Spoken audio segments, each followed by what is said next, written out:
சிங்கள தேசம் இந்த இணைத்தலைமை நாடுகளுக்கு ஒரு திட்டத்தை முன்வைத்தது. அது ப்ராஜெக்ட் பேக்கன் என்று சொல்கிறார்கள். அது என்னவென்று சொன்னால், கிழக்கிலே கரையோரத்தை பிடிப்பது, பின்பு மேற்கு கரையோரத்தாக பூனகிரியை பிடிப்பது, பிறகு இந்த சுண்டிக்குளம் வழியாக ஒட்டுமொத்தமாக கிழக்கு கரையோரத்தை கைப்பற்றுவது, அதன் பின்னாலே தமிழீழ விடுதலை போராட்டத்தை ஒட்டுமொத்தமாக அழிப்பது. உலகத்திலே ஒரு புதிய பார்வை ஒன்று இருக்கிறது.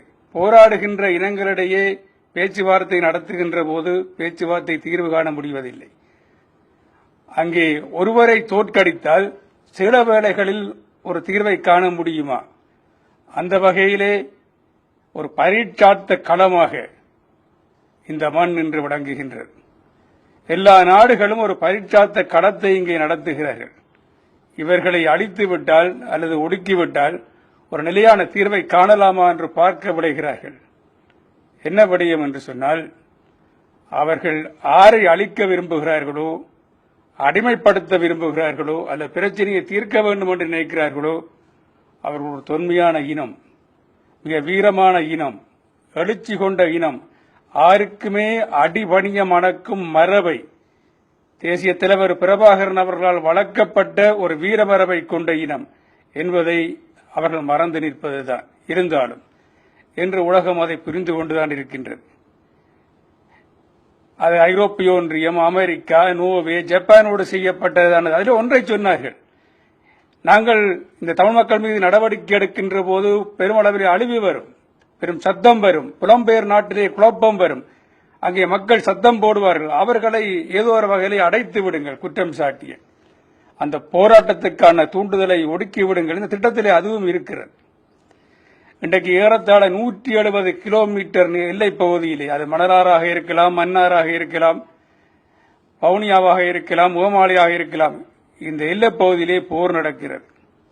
சிங்கள தேசம் நினைக்கிறது என்னவென்று சொன்னால், பரந்த அளவிலே ஒரு போரை தொடுத்தார். போராடுவதற்கு எங்களுக்கு ஆட்பலம் இருக்காது, பலம் இருக்காது. தாங்கள் மற்ற நாடுகளோடு சேர்ந்து கடல் இவற்றி எல்லாம் ஏதோ ஒரு வகையிலையும் முடக்கிவிட்டோம், இவர்கள் விரைவிலே அழிந்து விடுவார்கள். ஒரு கணக்கு போட்டிருக்கிறார், 2009க்குள்ளே எங்களை முடித்து விடுவது, அதற்கு பின்னாலே 2 ஆண்டுகளிலே துப்புரவு செய்வதுதான். ஆனால் அவர்கள் நினைத்தது நடக்கவில்லை.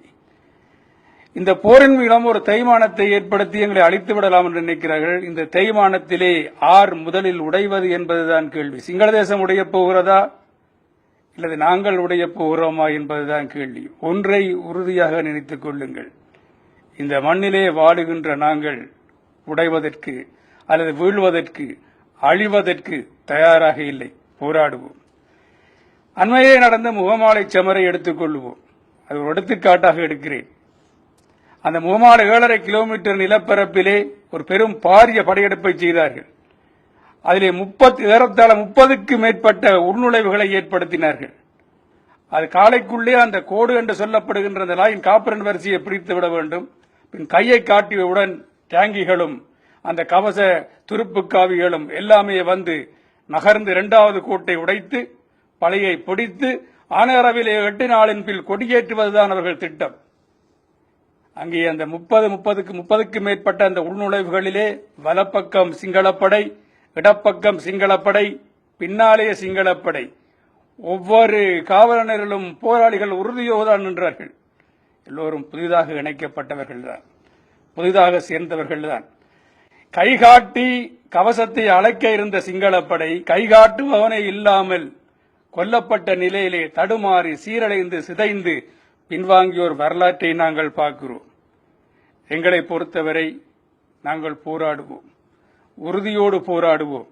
எங்களோடு கூடவே நீங்கள் நிற்கின்றீர்கள் என்ற நம்பிக்கையோடு போராடுவோம். ஒன்றை புரிந்து கொள்வோம், கைத்தொலைபேசியை தமிழத்து கொண்டு போனாய் என்று குற்றம் சாட்டுகிறார். இவர்கள்தான் சிதறகுண்டுகளை அந்த நாட்டுக்கு கொடுக்கின்றார்கள்.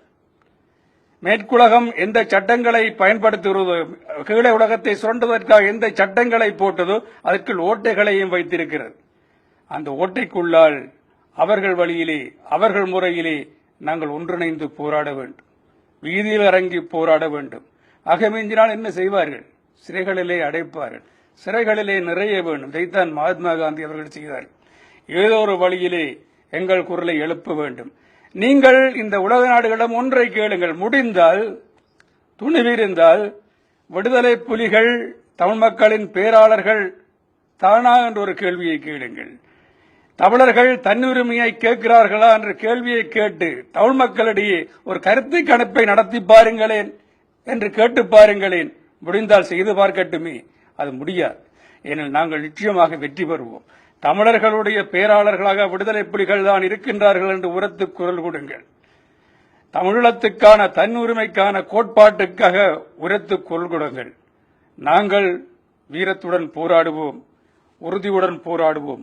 பொங்கு தமிழ் என்பது தொன்மொழி தமிழின் எழுச்சி, ஒன்றுபட்ட தமிழினத்தின் எழுச்சி, தமிழீழ போராட்டத்தின் எழுச்சி, ஒரு வகையில் சொன்னால் உலக தமிழினத்தின் எழுச்சி.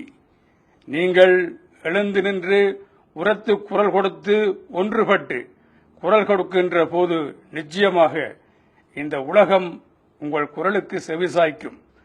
உங்கள் குரலுக்கு அந்த உலகம் செவிசாய்க்கின்ற வகையிலே வீரமிகு போராட்டத்தை நாங்கள் நடத்துவோம். ஒன்றிணைந்து வெற்றி பெறுவோம். தமிழீழ தனிநாட்டை ஒன்றிணைந்து விடுதலை பெறச் செய்வோம். நன்றி.